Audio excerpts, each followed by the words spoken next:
da ko yàq comme xam nga am na yenn gox yoo xam ni dafa bari bër trop xam nga ay adversaires yoo xam ne nekk fa ñi xam ne mën nañ bëri xam nga tey ñu nekk ay xarit wala mënuñu bëri yooyu tamit mën na xaw a gàllankoor ci côté yooyu mën na am lu mu yàq quoi Ama Baldé nag looy wax ci moom lu may wax ci moom si bëgg na bëreeg yow de moom bëgg na bëreeg man waaw damay wax chaque fois rek quoi borom bikitu mbagg boo xottee xol ba magasin nga fay fekk mais làmb dafa am yoon ah kon yow da nga bëgg Ama non mais comme li may wax maa ko jiitu ci làmb isam la tey li ma bëree bëreegu ko tey c'est normal isam la mu bëree daan bëgg bëree ak man ok mais am na supermarché léegi di xanaa moom. waaw champion la moom ay preuve mu xam nga mu ngi koy def wax dëgg.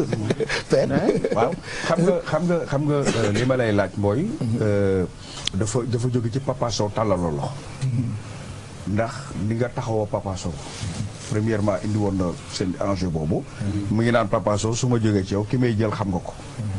seen diggante ndax yow amoon nga benn moment ne Ama ci yéen la bokk. bala des na pour mu dugg ci yéen parce que ñun dañu jàpp ne mi ngi seen biir. waaw làmb moom am na fu muy toll mbër kenn mënu koo bañ. du ma ne dama koo bañ. mais bëgg naa lu gën loolu. mais jàpp nga ne mi ngi seen biir yéen. waaye kenn mënu ko ci génne dafa def ay preuve instant yi benn mbër mënu koo bañ. mais tamit man xool naa leneen quoi man.